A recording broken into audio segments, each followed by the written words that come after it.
ओम नमो भगवते वासुदेवाय।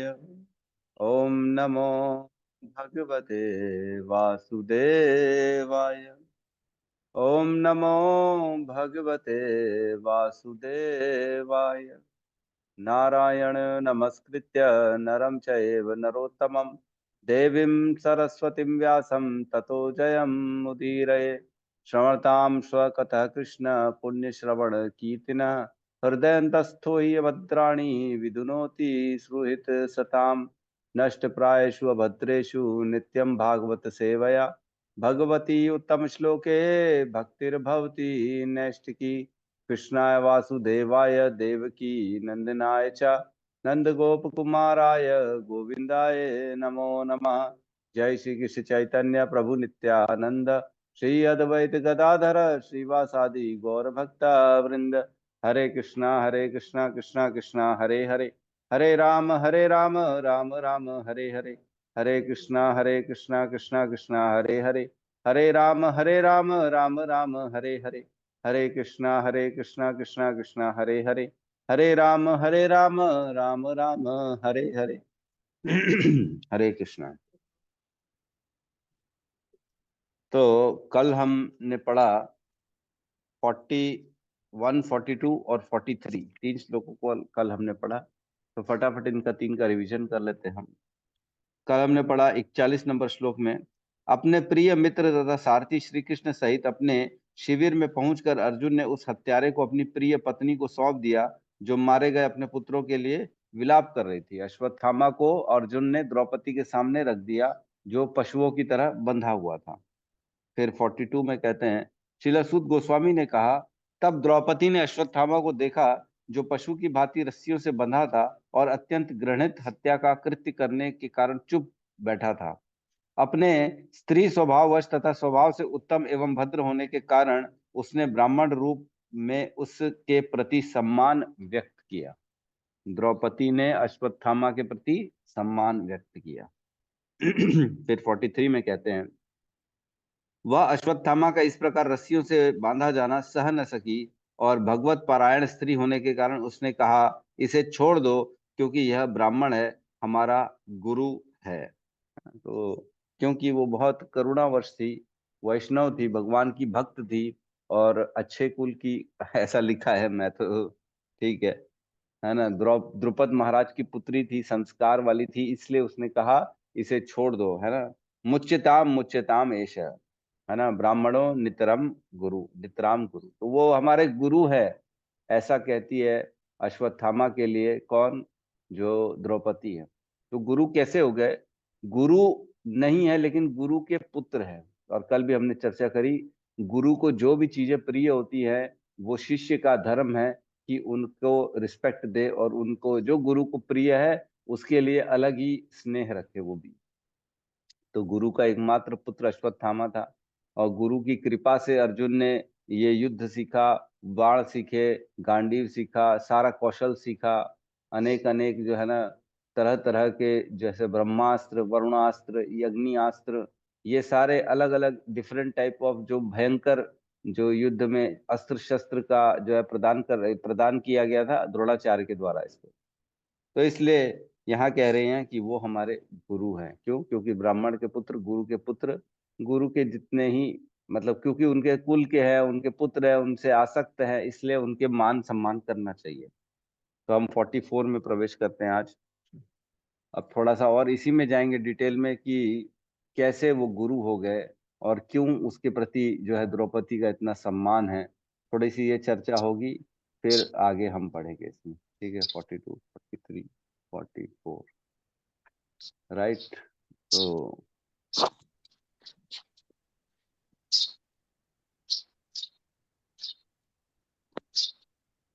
44 दिख रहा है सबको? क्लियर? जी। ठीक है, तो साथ में दोहराएंगे। सरह सरहस्यो धनुर्वेदः सारहस्यो धनुर्वेदः सविसर्गोपसंयमः सविसर्गो सविसर्गोपसंयमः नमः। अस्तग्रामाश्च भवता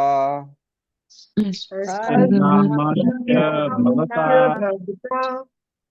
शिक्षितो यद् अनुग्रहात् शिक्षितो यदनुग्रहात्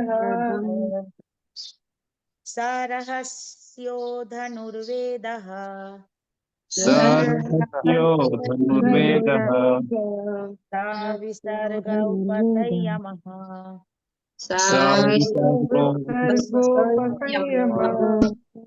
अस्त्रग्रामश्च भवता रामस्य भवता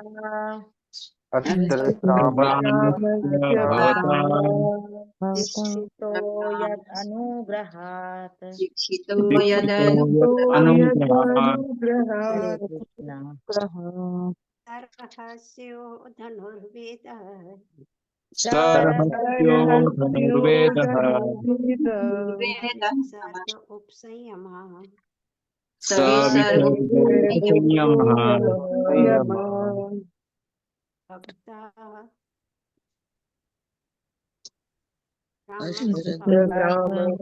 उत्तरग्रामस्य भवता उत्तरग्रामश्च भवता यदनुग्रहात् शिक्षितो यदनुग्रहात् अनुवाद। यह द्रोणाचार्य की कृपा थी कि आपने धनुष बाण चलाने की विद्या तथा अस्त्रों को वश में करने की गुप्त कला सीखी।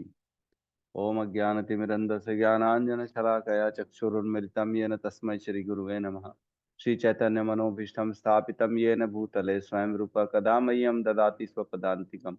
वन्देऽहं श्रीगुरु श्रीयुतपदकमलं श्रीगुरून् वैष्णवांश्च श्रीरूपं सागरजातं सहगण रघुनाथान्वितं तं सजीवं साद्वैतं सावधूतं परिजन सहितं कृष्ण चैतन्य देवं श्री राधा कृष्ण पादान् सहगण ललिता श्री विशाखान्वितांश्च हे कृष्ण करुणा सिंधु दीन बंधु जगतपते गोपेश गोपिका कांता राधा कांत नमस्तुते तप्त कांचन गौरांगी राधे वृंदावनेश्वरी वृषभानुसुते देवी प्रणमामि हरिप्रिये वाञ्छाकल्पतरुभ्यश्च कृपा सिन्धुभ्य एव च पतितानां पावनेभ्यो वैष्णवेभ्यो नमो नमः। नमो विष्णुपादाय कृष्णपृष्ठाय भूतले श्रीमते भक्तिवेदांत स्वामी इति नामिने। नमस्ते सरस्वते देवे गौरवाणी प्रचारिणे निर्विशेष शून्यवादी पाश्चात्य देशतारिणे जय श्री कृष्ण चैतन्य प्रभु नित्यानंद श्री अद्वैत गदाधर श्रीवासादि गौर भक्तवृंद हरे कृष्णा कृष्णा कृष्णा हरे हरे हरे राम राम राम हरे कृष्णा। तो श्लोक क्रमांक 44 इसमें कह रही हैं द्रौपदी अपने पति और वहां पे जो भी खड़े थे उनको कह रही हैं यह द्रोणाचार्य की कृपा ही थी कि आपने धनुष बाण चलाने की विद्या तथा अस्त्रों को वश में करने का गुप्त कला सीखी। तो यहाँ पे बता रहे अश्वत्थामा को इतना सम्मान क्यों दिया जा रहा है। तो अश्वत्थामा को क्यों सम्मान दिया जा रहा है, क्योंकि वो द्रोणाचार्य का पुत्र था और वह द्रोणाचार्य जिसने कोई भेद नहीं किया अपने पुत्र को ज्ञान देने में और अर्जुन को ज्ञान देने में। अश्वत्थामा को भी ब्रह्मास्त्र का ज्ञान दिया, अर्जुन को भी ब्रह्मास्त्र का ज्ञान दिया, लेकिन अश्वत्थामा को ब्रह्मास्त्र का वापस बुलाने का ज्ञान नहीं दिया, जबकि अर्जुन को ब्रह्मास्त्र को वापस बुलाने का भी ज्ञान दिया। मतलब उन्होंने किसी भी स्थिति में कोई भेदभाव नहीं किया अर्जुन के साथ, बल्कि अपने पुत्र से ज्यादा प्रेम किया, अपने पुत्र से ज्यादा शिक्षा दी अर्जुन को। इसलिए यहाँ द्रौपदी कह रही है कि आपको कृतज्ञ होना चाहिए अपने गुरु के प्रति, क्योंकि उन्होंने अगर ये ज्ञान नहीं दिया होता, अगर आपको सपोज करो ब्रह्मास्त्र को वापस बुलाने का ज्ञान नहीं दिया होता, तो आज क्या होता। जब अश्वत्थामा ने ब्रह्मास्त्र छोड़ा तब अर्जुन ने भी ब्रह्मास्त्र छोड़ा। जब दोनों ब्रह्मास्त्र टकराए तब पूरे चारों लोकों में अग्नि फैल गई, झुलसने लगे सारे मनुष्य, ऊपर के और नीचे के सारे लोगों के। तब भगवान की इच्छा से अर्जुन ने दोनों ब्रह्मास्त्रों को खींच लिया वापस।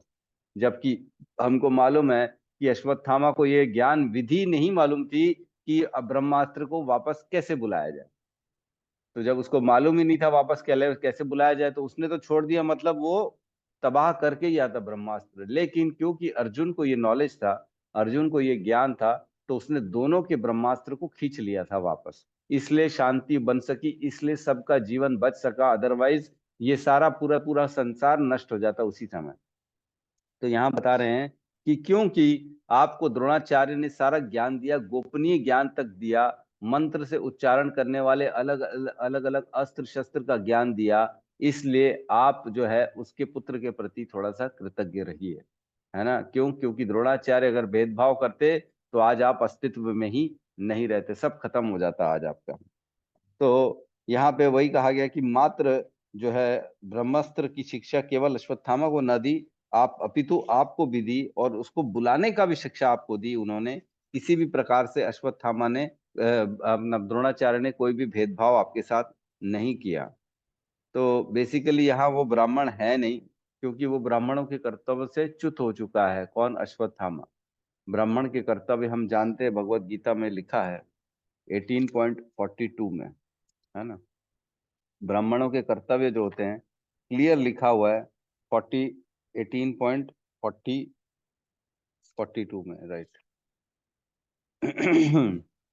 यहाँ कह रहे हैं शमो दमस तपः शौचम शांतिर आर्जवम एव च ज्ञानम विज्ञानम आस्तिक्यम ब्रह्म कर्म स्वभावजम। मतलब शांति प्रियता, आत्म संयम, तपस्या, पवित्रता, सहिष्णुता, सत्यनिष्ठ, ज्ञान विज्ञान तथा धार्मिकता, ये सारे स्वाभाविक गुण हैं जिनके द्वारा ब्राह्मण काम करते हैं। तो ये सारे गुण होने चाहिए ब्राह्मण के अंदर, और इनमें से इसके अंदर अश्वत्थामा के अंदर कोई भी गुण नहीं है, तो ब्राह्मण तो होगा ही नहीं, पहली बात। लेकिन चूंकि पिता का पुत्र है, और इसलिए हर चीज में उसका नाम तो पिता से जुड़ा ही हुआ है। क्या पुत्र के कोई भी गलत कार्य के लिए हम पिता के पास नहीं जाते हैं? जाते हैं, हम सब जाते हैं। ओ बाबा, आपके बेटे ने देखो क्या कर दिया। कैसी भी परिस्थिति हो, पिता से पुत्र अलग नहीं हो पाता। पुत्र की जिम्मेदारी पिता को लेनी पड़ती है, और पुत्र को पिता के द्वारा सारा यश और जो जो धन संपत्ति कमाई होती है वो पुत्र को ही प्राप्त होती है। तो दोनों में एकदम गहरी जुड़ाव होता है। और हम जानते हैं कि पुत्र की ये जिम्मेदारी होती है कि वो पिता के लिए सारे कार्य करे, श्राद्ध आदि कार्य करे, पिंडदान आदि कार्य करे, ताकि पिता कहीं पे भी हो उसको वो सारी क्रियाओं को फल मिलता रहे, है ना। और यहाँ पे एक और चीज कही गई है कि क्योंकि द्रोणाचार्य की पत्नी कृपि जिंदा थी, और कृपि का अब एकमात्र सहारा बच गया था कौन? अश्वत्थामा। इसलिए अब द्रौपदी मना कर रही है कि नहीं, आप उनको मत करिए, उसका वध मत करिए। ठीक है, हम अगले श्लोक में प्रवेश करते हैं 45 में।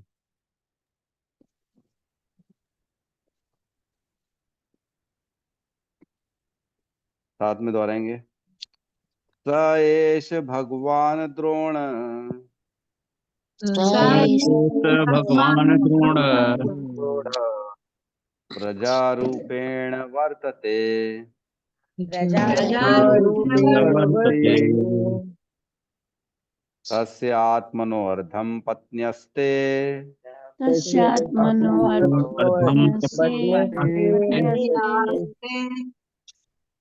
नान्वाग न अन्वाग विदरसु कृपी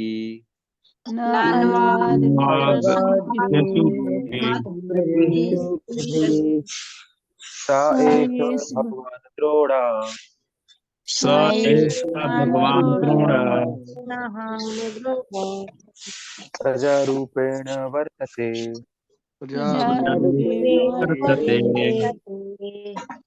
तस्यात्मनो धर्मपत्न्यस्ते धर्मज्ञास्ते नान्वगद्विरसु कृपी नान्वगाद्वीरसुकृपी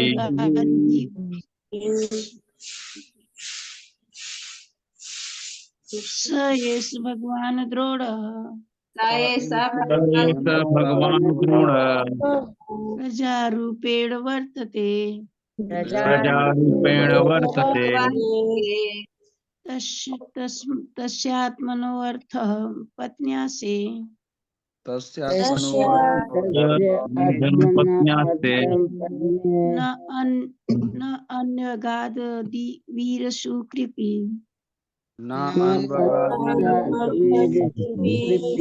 हरे कृष्ण। अनुवाद।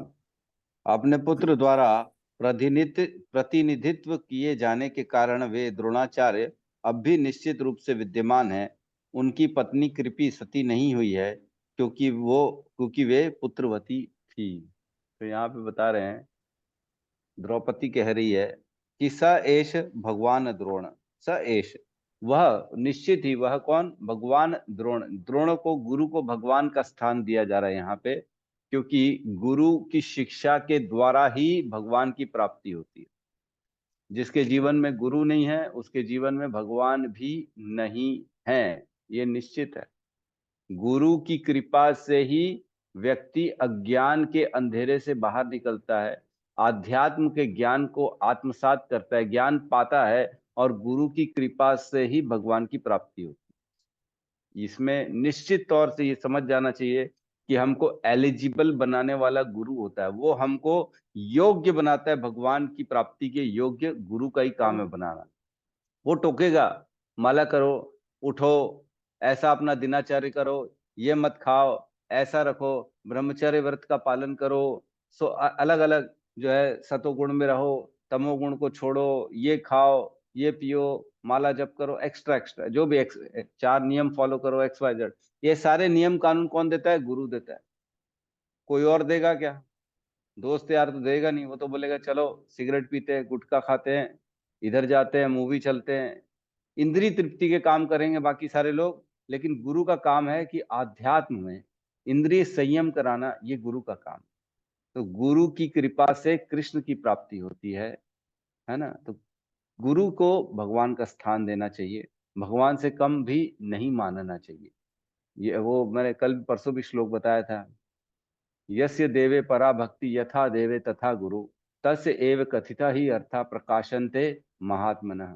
जो गुरु को भगवान या देवताओं के समान पूजा करता है गुरु की, उसके जीवन में ऑटोमेटिकली सारे वेदों के अर्थ प्रकाशित हो जाते हैं। उसको अलग से कोई और पढ़ने की, जाने की जरूरत नहीं, केवल कृपा से सारा अर्थ प्रकाशित हो जाता है कि ओवरऑल ज्ञान है क्या, ये सब पता पड़ जाता है गुरु की कृपा से। तो यहाँ पे भगवान जैसे हमारे गुरु द्रोण हैं, और क्या कह रहे हैं, प्रजा रूपेण वर्तते, और प्रजा के रूप में उसके बेटे हैं। जैसे बेटे, पिता के बाद पुत्र की जिम्मेदारी हो जाती घर के संभालना, है ना। पिता के बाद बेटे के नाम से वो कुल चलता है कि नहीं। पिता चले गए तो अब बोले अब कौन बचा उसके घर में, हाँ उसका बेटा है ना, अब वही है सब। तो इस प्रकार जो स्त्री होती है वो पहले अपने पिता के संरक्षण में रहती है, फिर बाद में पिता के जाने के बाद पुत्र के संरक्षण में चली जाती है। तो पिता की जगह पुत्र आ जाता है। तो प्रजा रूपेण वर्तते, मतलब अब जो है ना, वहां पे सारा काम देख रेख कौन करेगा, उनके घर का जो अश्वत्थामा है वो करेंगे।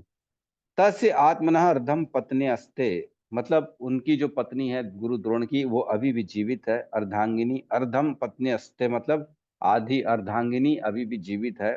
और ना अनवगात वीरसु कृपी, और सती नहीं हुई है वो अभी। उसने ऐसा नहीं किया कि द्रोणाचार्य चले गए तो कृपी ने भी जो है, पहले सती व्रता होती थी, है ना। वो पति चले जाता था तो साथ में वो भी अपने आप का देह खत्म कर देती थी। जैसे हम जानते हैं कि पांडु पांडु जब उन्होंने, उनकी मृत्यु हो गई थी, आपको सबको मालूम, पीलिया जॉन्डिस के शिकार थे वो। तो उनकी जो पहली पत्नी थी, दूसरी तो ये कुंती कुंती एक है, और दूसरी एक छोटी वाली पत्नी और थी, क्या नाम था? माधुरी। माद्री माधुरी प्रभु। माधुरी माधुरी माधुरी माधुरी। तो माधुरी ने सती हो गई थी वो अपने पति पांडु के साथ। लेकिन यहाँ कह रहे हैं कि नहीं, कृपी सती नहीं हुई है, वो अभी भी जीवित है। तो मतलब उस समय ये प्रथा थी कि जैसे पति जाता था तो पत्नी भी चली जाती थी, लेकिन कृपी अभी जीवित है, तो उसका सहारा कौन है? अश्वत्थामा है। तो ये चीज समझा रही अपने पति को कि अर्धांगिनी कृपी जीवित है, और गुरु द्रोण ने इतनी बड़ी बड़ी महान कृपा करी आपके ऊपर कि उन्होंने इतना आपको सक्षम बनाया कि आपके पास स्वयं कृष्ण है, आपके पास सारा ज्ञान है, वेदों का ज्ञान है, भगवान है, सब कुछ है आपके पास। तो आपको उसको जो है छोड़ देना चाहिए, ठीक है। अदरवाइज कृपी क्या होगा, बेसहारा हो जाएगी। अगर अश्वत्थामा का भी वध कर दोगे तो कृपी किसके पास जाएगी फिर? द्रोणाचार्य के बाद तो अब अश्वत्थामा ही बच गया ना उसका सहारा। तो इसलिए कह रही हैं कि अब कृपी को आप जो है अपना इसको छोड़ो, इसको इसको वध मत करो अश्वत्थामा को। ठीक है, हम अगले श्लोक में प्रवेश करते हैं। 46 साथ में दोहराएंगे। तद धर्मज्ञ महाभाग सधर्मज्ञ महाभाग भव भव भव भवद भवदी भग गौरवम कुलम भवद्भि गौरवं कुलम् भवद्भिः गौरवं कुलम् वृजिन्नं नाहर्हितुं प्राप्तुं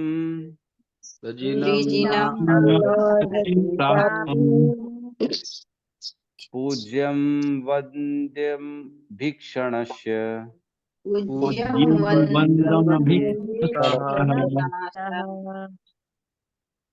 तद्धर्मज्ञ महाभाग धर्मज्ञ महाभाग भवद्भि गौरव गौरव गौरवं कुलम् गौरवं कुलम् ब्रीजिनं नार्हति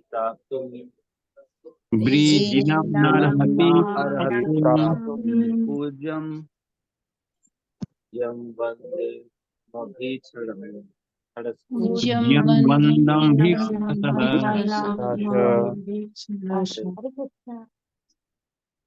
अनुवाद।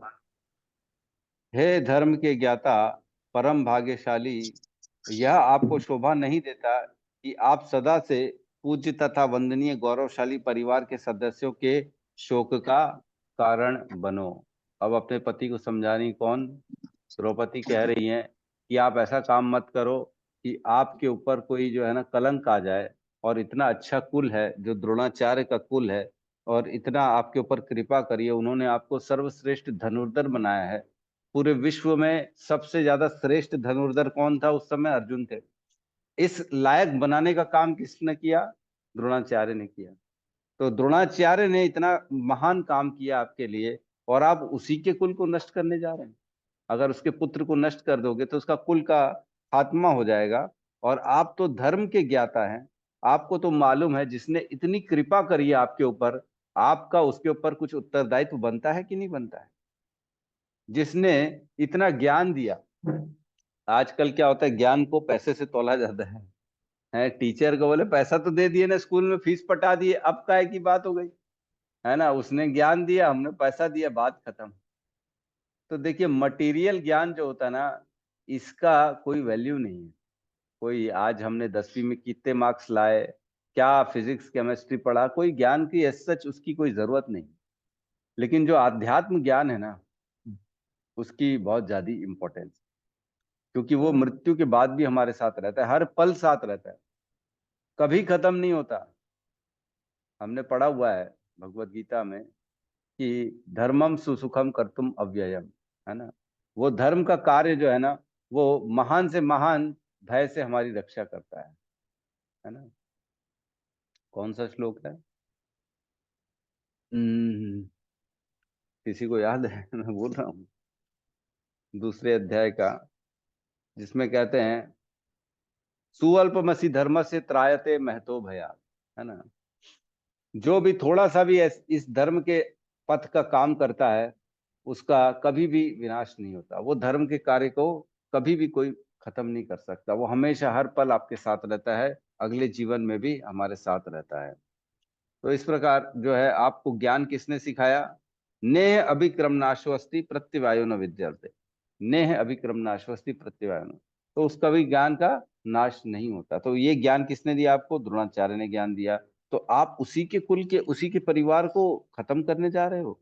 इतना गौरवशील परिवार है, जो उसको अगर आप उसके पुत्र को वध कर दोगे तो बेचारी कृपी कहाँ जाएगी? उसकी माता, वो तो अकेली पड़ जाएगी।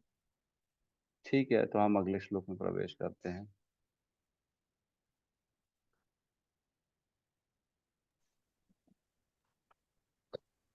फोर्टी 47 कह रही हैं, मारोदितस्य जननी मारोदीदस्य मारोदितस्य जननी जननी गौतमी पतिदेवता गौतमी पतिदेवता यथा अहं मृतवत्सा वृत यथा अहं मृतवत्स्यार्था यथा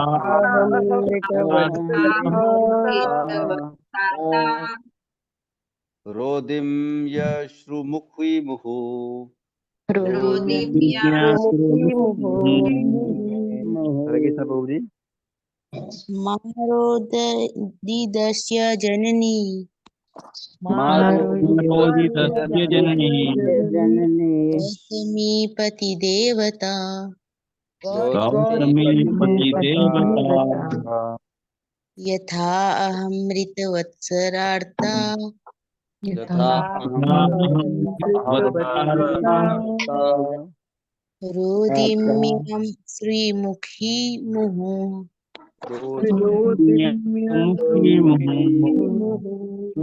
मारोदीदस्य जननी मारोदितस्य जननी गौतमी पतिदेवता गौतमी पतिदेवता यथा अहमृत वत्सार्ता यथा रोदिम मिश्रुमुखी मुहु रोदिम्यश्रुमुखी अनुवाद। हे स्वामी, द्रोणाचार्य की पत्नी को मेरे समान मत बताओ। माता जी आप म्यूट कर लीजिए करिए भाई। आप लोग कह रही हैं, हे स्वामी, द्रोणाचार्य की पत्नी को मेरे समान मत रुलाओ। मैं आपने अपने पुत्रों की मृत्यु के लिए संतप्त हूँ। कहीं उसे भी मेरे समान निरंतर रोना ना पड़े। देखो, द्रौपदी इतनी विशाल हृदय वाली है, जिसके 5 पुत्रों का वध हो चुका है, इसने अश्वत्थामा नहीं मारा है, उसी को मारने के लिए मना कर रही है। क्या बोल रही है? जिस प्रकार मैं रो रही हूं उसी प्रकार उसकी माँ भी संतप्त हो जाएगी, कृपि भी रोएगी बेचारी अपने एकलौते पुत्र के जो है वध के कारण। तो जैसे मैं रो रही हूं वैसे उसको मत रुलाओ। आप इसका वध कर दोगे तो क्या होगा? वो भी रोएगी बैठ के। तो पहले के समान, पहले के जीवन, पहले जो होता था ना भाई, ऐसा तो था नहीं।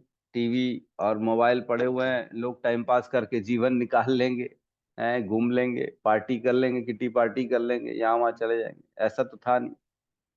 पत्नी पति के आश्रय में रहती थी, पति के जाने बाद पुत्र के आश्रय में रहती थी। पुत्र भी चला जाएगा तो वो अकेली करेगी क्या? वो भी मतलब उस जो था उस कृपि को अगर दुख पहुंचाओगे तो उसके हृदय से जो तुम्हारे लिए बद्दुआ निकलेगी, आह निकलेगी, वो तुम्हें बहुत खराब रहेगा तुम्हारे लिए।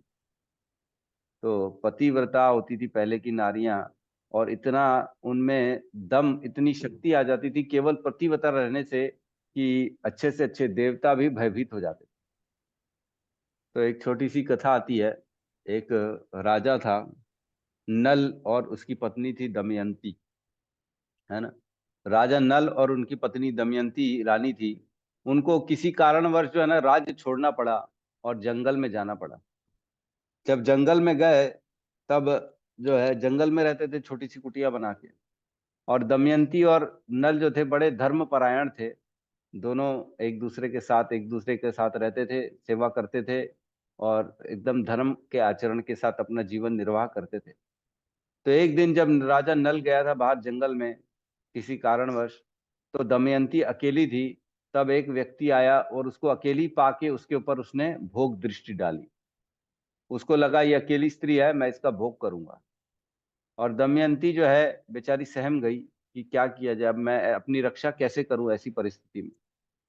तो दमयंती ने उस समय संकल्प किया, हाथ में जल लेके, कि अगर मैं पूरे जीवन अपने एकमात्र पति के अलावा किसी और की तरफ मैंने देखा तक नहीं है, और मैं पूर्ण निष्ठा के साथ अपना पतिव्रत धर्म को निभाया है, तो ये जो मेरे सामने व्यक्ति है ये भस्म हो जाए। और देखा कि वो व्यक्ति जो था वो भस्म हो गया। क्यों? क्योंकि उसने पूरा जीवन अपने पतिव्रता जो धर्म था उसको निभाया। हम ये भी देखते हैं महाभारत में भी जब गांधारी की बात आती है, तब गांधारी ने अंत काल में उसने अपनी आंख की पट्टी खोली थी। जब शादी हुई धृतराष्ट्र से, उसने कहा जब मेरा पति अंधा है तो मैं आंख को रख के क्या करूंगी, तो मैं भी आंख में पट्टी बांध देती हूँ और मेरा पति जैसा वैसे मैं। तो पति निष्ठा एक बहुत बड़ी शक्ति आ जाती है स्त्री के अंदर। तो उसी शक्ति से फिर उसने अपने पुत्र को पूरा लोहे का बना दिया, दुर्योधन का। जब आग की पट्टी खोली तब हम जानते हैं कि लोहे लोहे देखा अर्जुन को, दुर्योधन को, फिर उससे पूरा उसने लोहे का बना दिया। तो ये शक्ति आ जाती थी पहले। और अब द्रौपदी भी डर रही हैं कि कृपि भी महान धार्मिक थी और वो भी पूरी निष्ठा से अपने पतिव्रत पुत्रव्रत का उन्होंने धर्म से पारण किया है, मतलब उनका निभाया है। लेकिन अगर अश्वत्थामा भी चला गया तो कहीं उनकी कुदृष्टि न पड़ जाए। बहुत खतरनाक होगा अगर ऐसा हो जाएगा, तो आपको और हम सबको हमारा को भोगना पड़ेगा। तो अगले श्लोक में वही कहती है कि ऐसा करने से क्या होता है, पूरा का पूरा कुल तबाह हो जाता है। अगला श्लोक हम ले लेते हैं फिर, क्योंकि उसके बाद फिर सूत उवाच आ जाएगा। तो ये जो द्रौपदी की बातें हैं वो सुन लेते हैं, फटाफट कर लेते हैं अगला श्लोक। 48 1.7.48 ये कौपितम ब्रह्मकुलम कौपितं ब्रह्मकुलं राजन्यर्जितात्मभिः राजन्यर्जितात्मभिः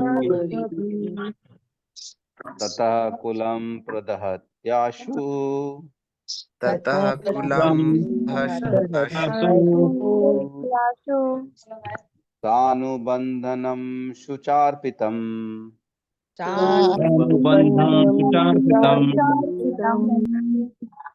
ये कोपितं ब्रह्मकुलं यः कौपितं ब्रह्मकुलं राजन्यैर्जितात्मभिः राजन्यर्जितात्मभिः ततः कुलं प्रदहत्याशु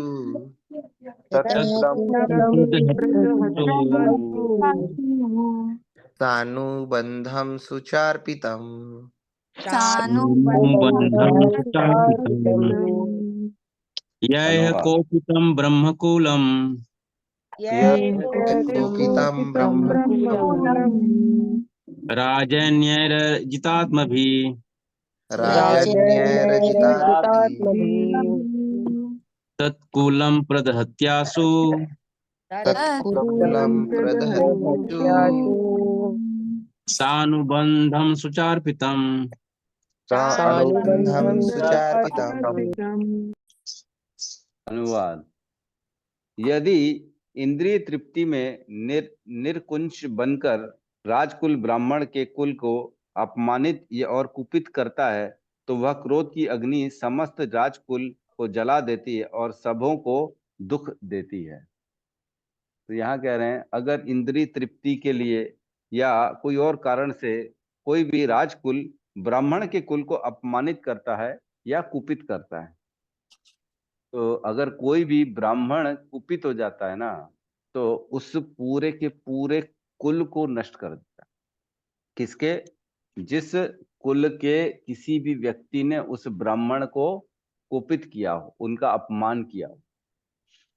तो ऐसी बहुत सारी कथाएं आती हैं हमारे श्रीमद् भागवतम में, जिसमें हम जानते हैं कि ब्राह्मण को कुपित करने से उसका पूरा का पूरा कुल का नाश हो गया। तो एक श्लोक भी आता है जिसमें कहते हैं कि एक भयावह अग्नि किसी कुल के सारे व्यक्तियों को जला नहीं सकती। जैसे कभी आग लग गई राजमहल में या घर में या किसी गांव में, तो एक पर्टिकुलर कुल का हर व्यक्ति उसमें नष्ट नहीं होता, कोई ना कोई बच ही जाता है, कोई ना कोई झुलस जाता है, कोई बच जाता है, कोई बाहर बच जाता है, कोई छूट जाता है, कोई बाहर घूमने गया हुआ है, किसी भी प्रकार से एक न एक व्यक्ति उस परिवार का बच ही जाता है। भयावह अग्नि भी सारे समस्त परिवार के लोगों को, कुल को नष्ट नहीं कर सकती, लेकिन अगर ब्राह्मण के क्रोध की अग्नि अगर किसी के ऊपर पड़ गई ना, तो उसका पूरा का पूरा कुल का नाश हो जाता है। तो हम जानते हैं, कथा आती है एक राजा हुए सगर राजा, जिसके 60,000 पुत्र थे, 60,000 बेटे, और उसने अश्वमेध यज्ञ किया था। और उस अश्वमेध यज्ञ के घोड़े को जो राजा इंद्र था, वो डर के मारे उसने भगवान कपिल देव के आश्रम में बांध दिया। और जब उसके बेटे निकले ढूंढने राजा सगर के, तो पूरी पृथ्वी को छान मारा। जब देखा कि राजा वो जो अश्व है वो भगवान कपिल देव के आश्रम में है, तब उनके साथ उन्होंने उटपटांग बातें करी। उनको थोड़ा सा गंदा गंदा बोला कि आप में हिम्मत कैसे होगी, कैसे आपने घोड़ा रोक दिया हमारा, जो भी है। तो कपिल देव भगवान जो है वो ऋषि के उस समय वेश में थे, और उनकी अग्नि से सारे के सारे 60,000 पुत्र उनके जल के खत्म हो गए, भस्म हो गए उसी समय, तत्क्षण। और एक और हम कथा जानते हैं, एक ऋषि हुए जन्म जमद अग्नि, है ना। जमद अग्नि के पुत्र हुए परशुराम। तो जमद अग्नि जो थे, उनके पास गाय थी। उस गाय के चक्कर में कार्तवीर जो राजा थे, महाबाहु कार्तवीर अर्जुन, उसका भी नाम अर्जुन था, जिनके सहस्त्र बाहु थे, 1,000 हाथ थे उनके, और उनके 100 पुत्र थे। तो उसने भी उस ब्राह्मण का वध कर दिया था।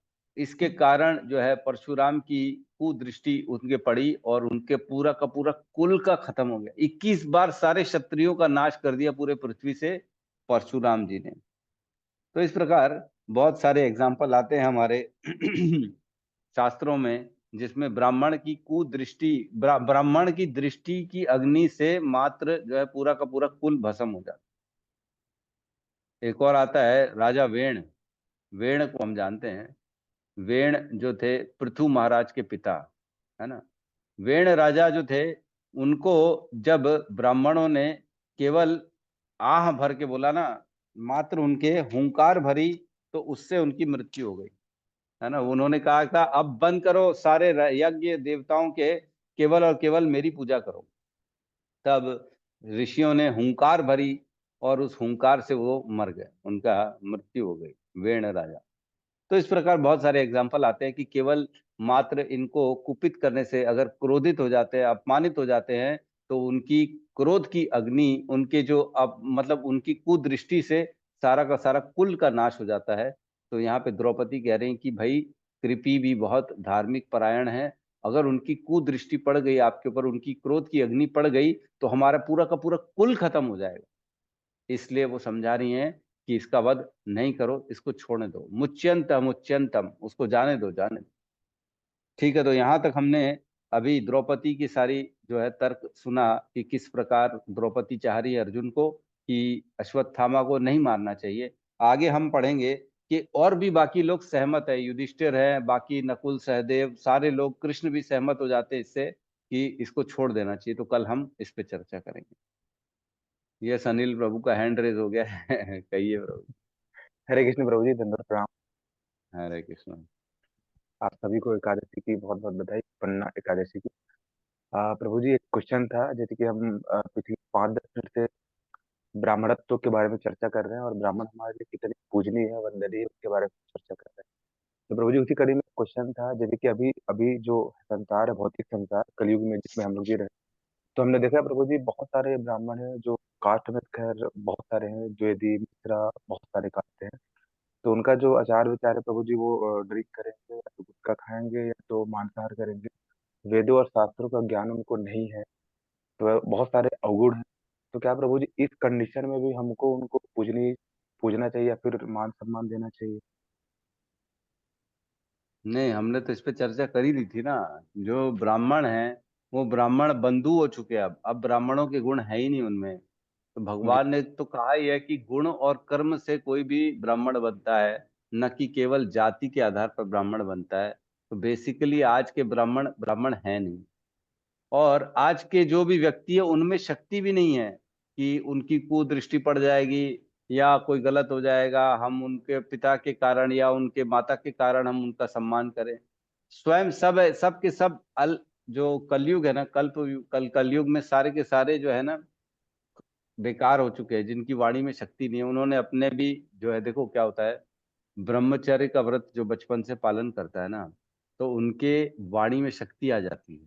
तपस्या से, भगवान का ध्यान करने से, मंत्रों के उच्चारण करने से उनके वाणी में शक्ति आ जाती है, तो जो कहेंगे वो सत्य में हो जाता है।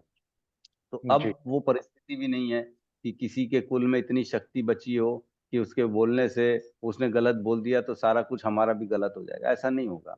तो बेसिकली कर्म से नहीं है ब्राह्मण, न गुणों से ब्राह्मण है, तो ऐसे व्यक्ति ब्राह्मण है ही नहीं, उनको ब्राह्मण मानना ही नहीं चाहिए। नहीं सारे के सारे शूद्र हो चुके हैं आज की डेट में, न कोई क्षत्रिय है, न कोई वैश्य है, न कोई ब्राह्मण है, सारे के सारे शूद्र हो चुके हैं। तो शूद्रों की उन शूद्रों को कोई जरूरत नहीं है आपको उनको सम्मान देने की। बाकी यह है जितना व्यवहारिक है उतना तो देना चाहिए भाई। स्वधर्म है आपका कि कोई अतिथि आ रहा है तो आपको उसका सम्मान करना चाहिए, किसी को जी गलत शब्द नहीं बोलना चाहिए, ये तो वैष्णवों के गुण होते हैं। इतना तो कम से कम आपको रखना चाहिए, बाकी ब्राह्मण जैसा सम्मान देने की कोई आवश्यकता नहीं है। जी प्रभु जी, बहुत बहुत धन्यवाद। हरे कृष्ण। हरे कृष्ण। यस कल्पना माता जी। हरे कृष्ण प्रभु जी। जैसे अभी अपन पढ़ रहे थे कि यदि अपन ने अश्वत्थामा को उन्होंने द्रौपदी ने कहा ना कि नहीं मारना उनकी माँ को क्योंकि वो माँ के बेटा है। तो हमने एक बार गीता में सुना था कि जो विधवा हो जाती माँ लेडीज, उनको यदि बेटा होता तो उनको विधवा नहीं बोला जाता, तो यदि जिनको बेटी रहती तो उसको विधवा बोला जाता है। हाँ, इसके तात्पर्य में भी ये चीज लिखी है आप जो कह रही है ना, वो तात्पर्य में लिखा ही है, क्योंकि उनके द्रोणाचार्य चले गए थे लेकिन उनका पुत्र था इसलिए उनको विधवा नहीं कहा गया। ये एक मैंने पढ़ा था तात्पर्य में, इनमें किसी में लिखा हुआ है 44 में शायद लिखा हुआ है कि 45 में लिखा हुआ है। तो ऐसा लिखा तो हुआ है कि उनको विधवा नहीं कहते हैं, ऐसा शास्त्र कह रहे हैं, ऐसा प्रभुपाद कह रहे हैं। तो पर जिसको बेटी है विधवा हो गई तो उसको विधवा माना जाता है। अब इसमें मैं कुछ नहीं बोल सकता माता जी कि क्या होता है क्या नहीं होता है।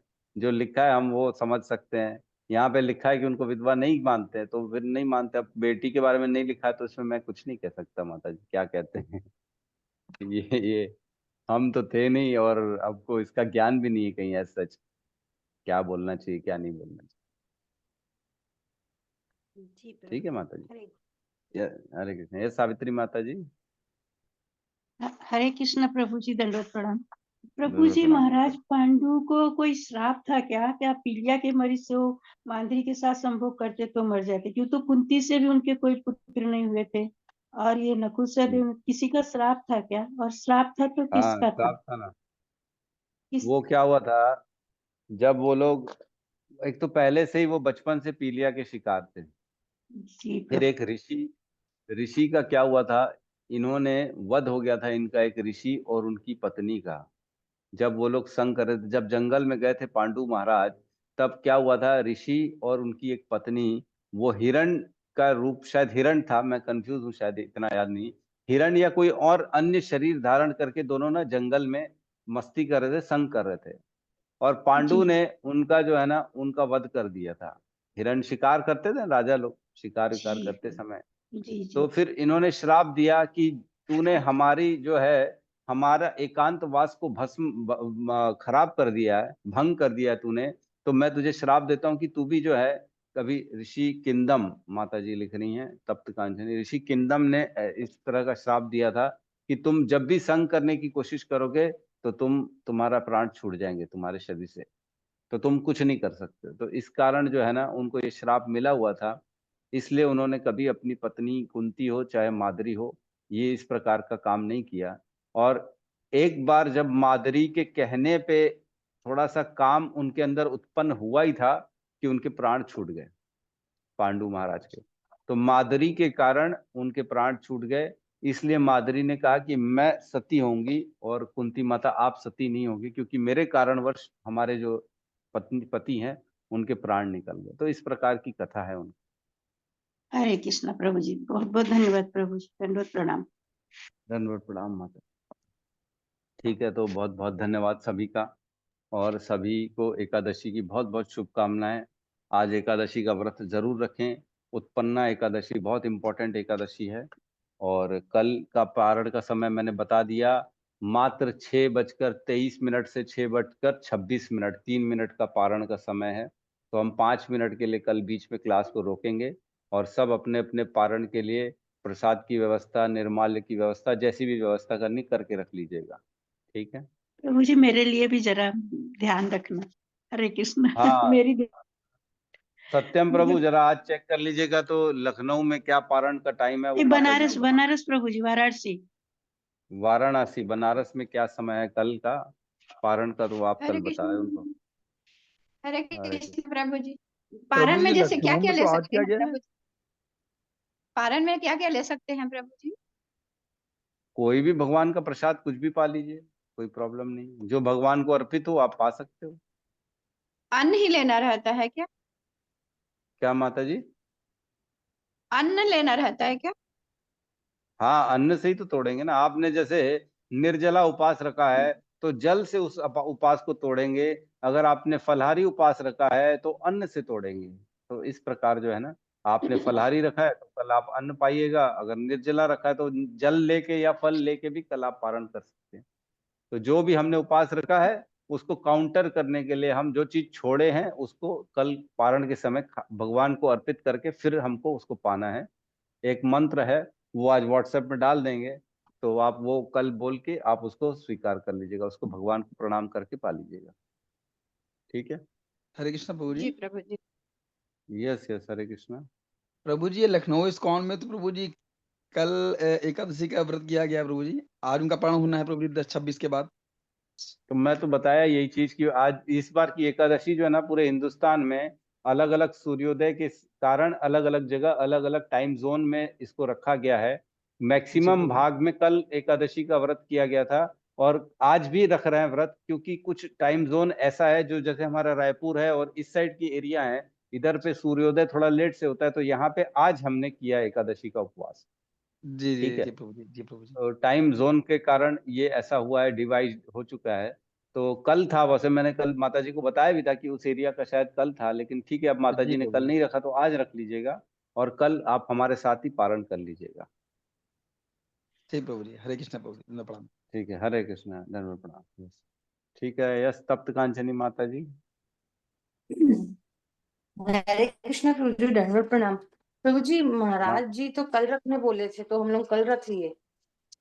हाँ ठीक है ना, मैंने तो ऑप्शन कल ही दिया था कि जिसको अच्छा। चाहे वो कल रख लो, जिसको चाहे आज रख लो। ऐसी कोई अपने अपने रायपुर में जो है ना एकदम एग्जैक्ट वही टाइम है, इसलिए हम्म। आप कल भी रख सकते थे, आज भी रख सकते हो।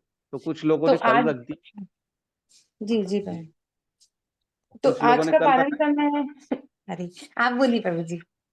नहीं नहीं, आप बोले आज का क्या पारण समय है? वो तो आज पारण समय 10:35 दिया है, 10:29 से 10:35 तक का है हमारा, मतलब 6 मिनट का। तो हम्म। उसमें हम पारण कर लेंगे। यस, आप बिल्कुल आज पारण कर लीजिएगा।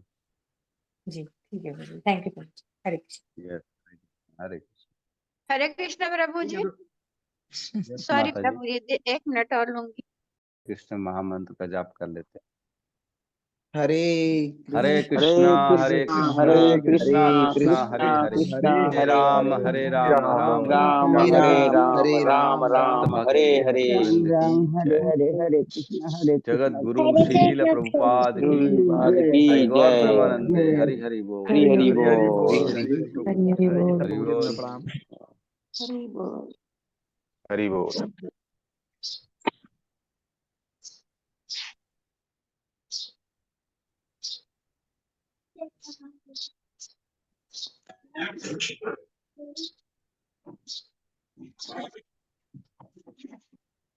जल्दी चलना रे, इधर भी लेट करेगी उधर भी करेगी तो मैं कैसे टिफिन बनाऊंगी। बिना टिफिन के जाओ, टिफिन करूंगी रे, जल्दी तेरा चोटी करके बोल रही, तेरा बाद में करती चोटी करवा ले। इधर भी लेट कर रही, उधर भी नहा से लेट से निकल रही।